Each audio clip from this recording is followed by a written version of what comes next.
Welcome to a tale where the vast, unforgiving Arctic Ocean holds secrets that can change lives forever. Imagine this: a quiet morning on the water, three fishermen pursuing their livelihood amidst icebergs that drift like ghosts through frigid waters.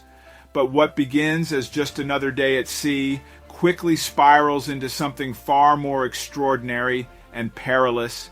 Today's story takes us deep into the heart of survival, courage, and unexpected encounters in one of Earth's most desolate landscapes.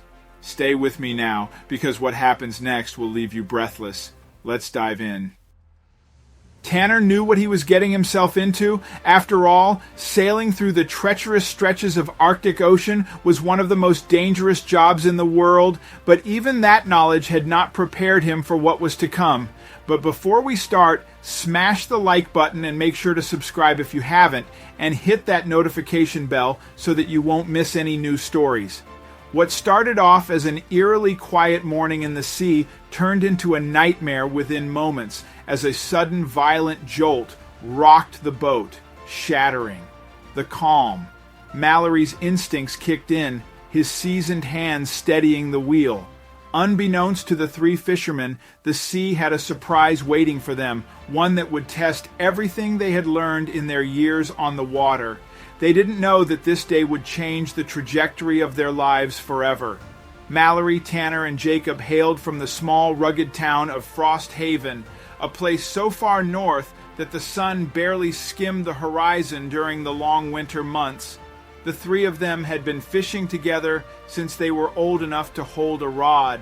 A few months back, after a few drinks at the pub, they decided to start their own fishing business, pooling their savings to buy a boat and the necessary equipment. It was a modest operation, but it was theirs, and they took pride in it. They would venture out to sea at the crack of dawn and voyage through the frigid W waters in the hope of some snow trouts or salmon.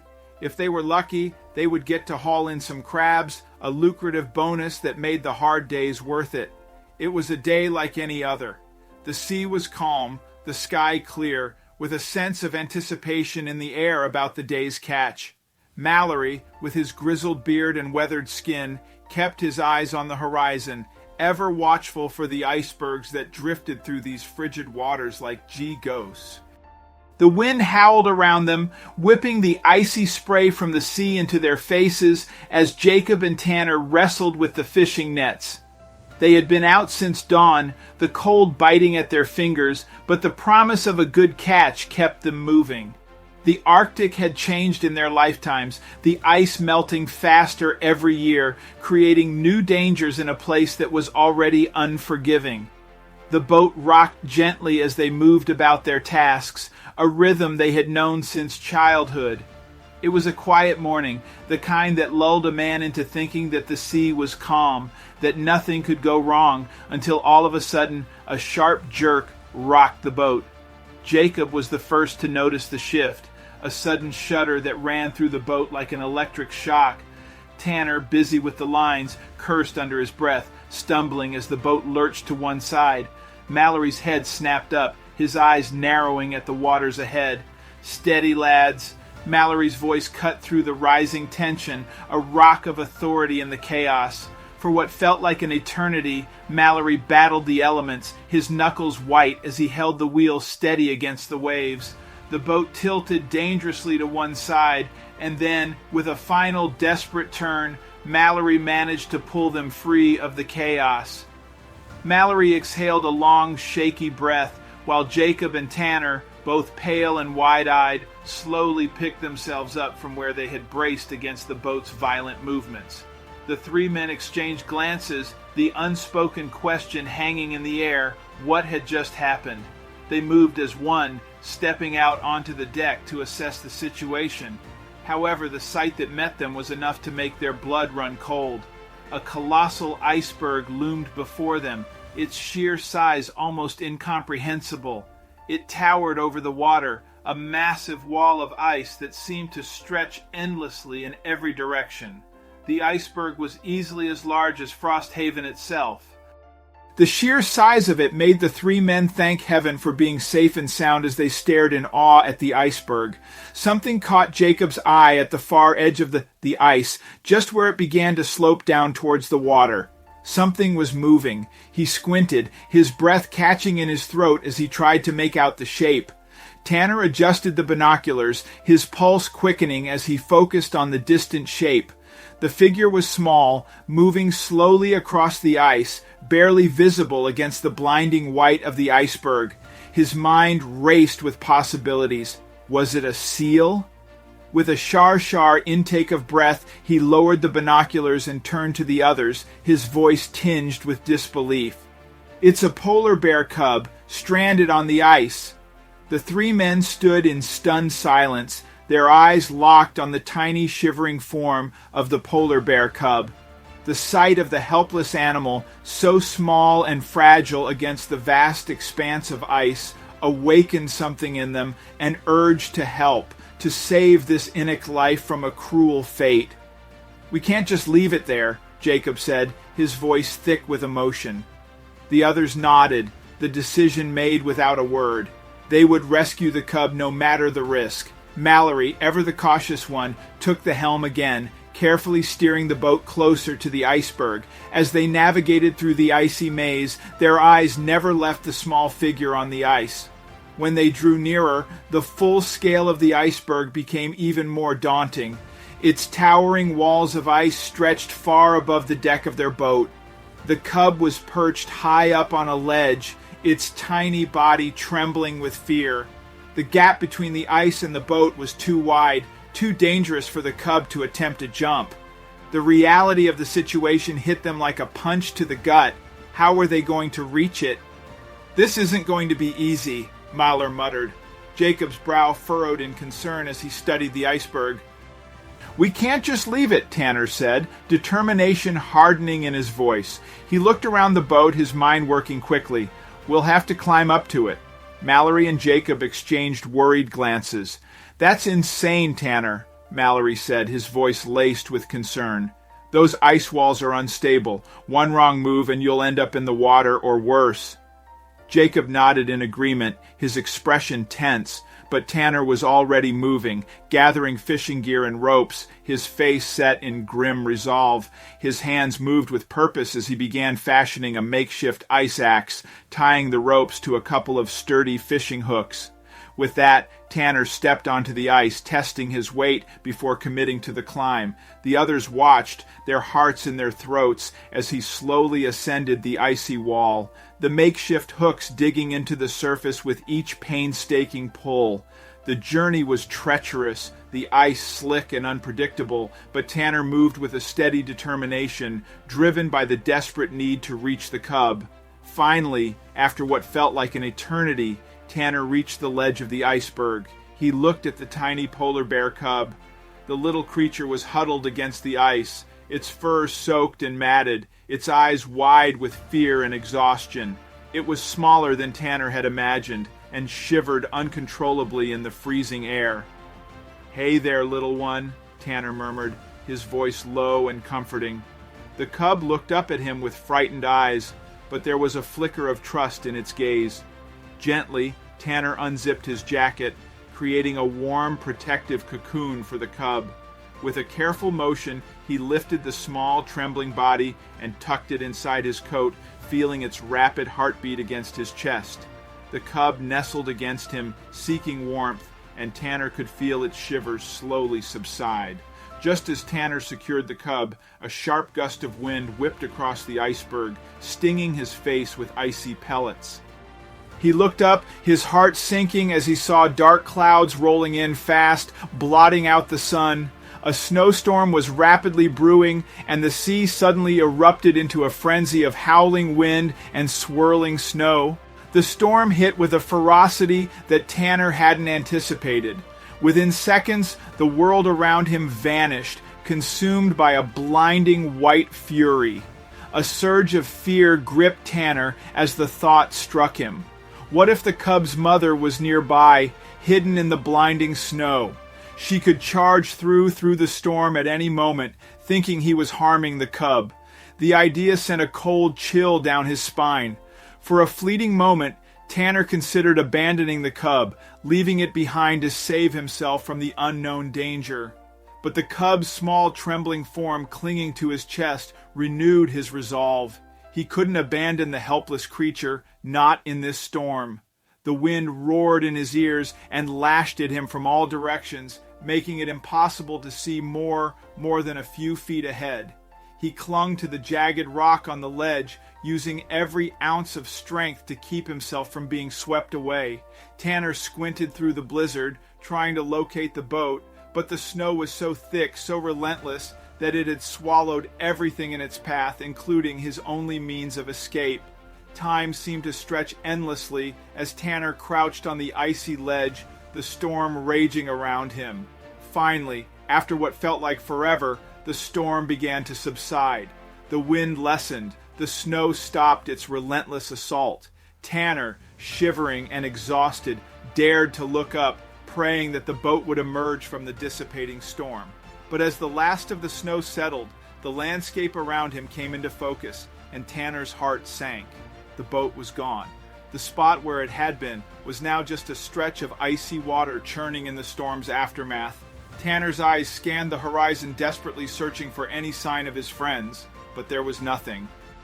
The realization hit him like a hammer. He was alone, stranded on a massive iceberg with nothing but a tiny polar bear cub and the unforgiving Arctic wilderness. Tanner felt paralyzed by the sheer weight of his situation. The sea gold seeped through his clothes, chilling him to the bone, but it was the fear for his life that truly froze him in place. His mind raced, scrambling for a plan that might get him out of this nightmare, but all he could think about was the vast, empty expanse of ice stretching out in every direction, and the boat, his only lifeline, vanished without a trace. The tiny cub pressed closer against him, its warmth a small all-comfort against the overwhelming fear. Tanner squeezed his eyes shut, forcing himself to take slow, deep breaths. He couldn't afford to panic. Not now. His mind began to clear, and a single thought pushed its way to the forefront. He had to find the boat. It was his only chance of survival. If it had drifted away in the storm, maybe, just maybe, it was still nearby, hidden somewhere along the iceberg's edge. With renewed determination, Tanner adjusted his grip on the cub and began to move. He walked along the edge of the iceberg, scanning the horizon with desperate eyes, hoping against hope that the boat would reappear, that he would see Mallory and Jacob waving at him from a distance.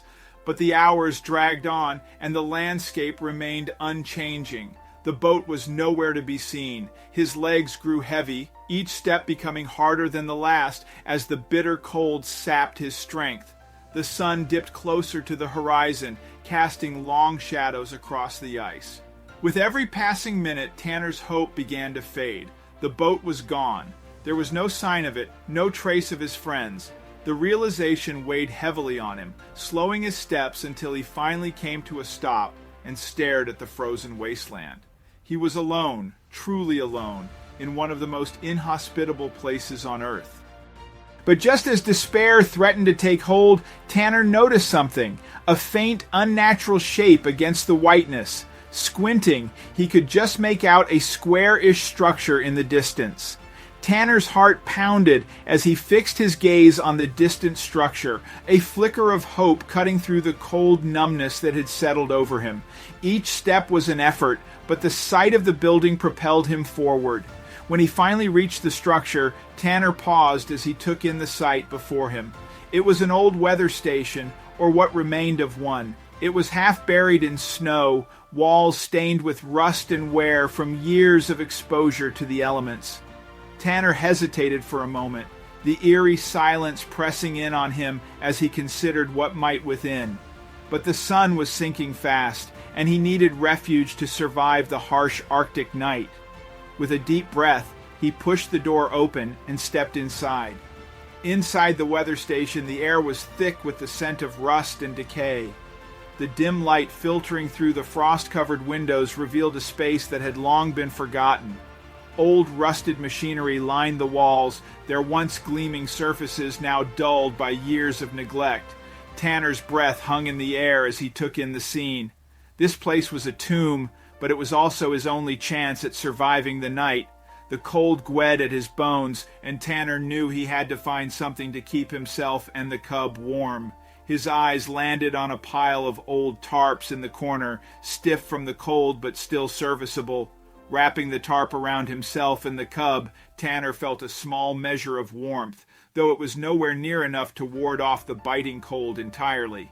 His eyelids drooped as he huddled against the wall, the sound of his own heartbeat loud in his ears.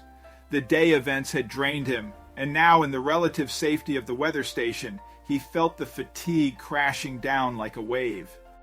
Just as he began to drift into a restless half-sleep, something caught his attention, a faint, almost imperceptible sound that seemed out of place in the silent room. At first, Tanner dismissed it as the wind or perhaps his tired mind playing tricks on him. But as the seconds ticked by, the sound persisted, a low, steady static, like the faint hum of an old radio struggling to pick up a signal. Tanner's heart began to race, his pulse quickening as he strained to listen. Was he imagining it? After all, there was no one here but him and the cub. But the static grew louder, cutting through the silence with an eerie persistence that set his nerves on edge. Tanner sat up, his body tense with hope and fear. Maybe he can find a functioning radio here. Tanner's eyes swept across the room, searching for anything that could be causing the sound, and then he saw it. A door at the far end of the room, partially concealed by shadows. Tanner hesitated for a moment at the threshold, his hand resting on the door handle as the static grew louder. He took a deep breath, steeling himself before pulling the door open. To his surprise, it revealed a narrow staircase descending into darkness. Carefully, Tanner started down the stairs, each step creaking underfoot. His heart pounded in his chest as with every step, but the thought of a working radio, a lifeline to the outside world, pushed him forward. The static grew louder as he descended, and Tanner realized it was coming from directly below him. The staircase ended in a small, dimly lit basement, the walls lined with old rusting equipment and shelves piled high with forgotten supplies. And then, in the dim light of the basement, Tanner saw him, a man hag-eyed and unkempt, standing near a battered radio set. The man's clothes were filthy, worn from years of use, and his face was covered in a thick, unruly beard. His eyes were wide with shock, his skin pale and gaunt, as if he hadn't seen sunlight in years. For a moment, the two of them just stared at each other, neither able to process the reality of the situation. The silence stretched, broken only by the crackling static from the radio, until finally the man's expression crumbled. His face twisted in a mix of joy and sorrow, and he fell to his knees, tears streaming down his dirty cheeks. "Oh, thank God," the man choked out between sobs, his voice horror and broken. I thought I'd never see another soul again." He looked up at Tanner with a mixture of shock and gratitude. "I've been alone here for so long, I thought I was losing my mind." Tanner took a cautious step forward, still processing the shock of finding another person in this desolate place. "I'm Tanner," he finally said, his voice shaky but kind. He hesitated, then added, "Who are you? What happened here?" The man took a deep, shaky breath. "I'm a Colic," he said. "I'm Inuit from a village up north. I came here with 3 scientists on an expedition. They needed someone who knew how to survive in these conditions and hired me to be their aide." Tanner listened intently as Iola continued. "We were supposed to return home after a year, but the ship never came. At first we thought it was just delayed, but days turned into weeks, and then months. The scientists weren't prepared for what came next. Our rations and medical supplies started running low, and soon they succumbed to illnesses and harsh weather." Kulak wiped his tears. "I have been here for almost a year now, living off whatever I could find, scavenging through what was left. Every day I have tried to work this radio, hoping someone would find me, but I'm no scientist. I had lost all hope to see another person in this lifetime," Uluk told Tanner, his voice barely above a whisper. Tanner recounted the day's event to Iolo and continued.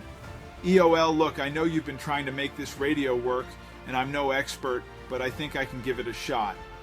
Maybe I can reach my friends or at least send out a signal.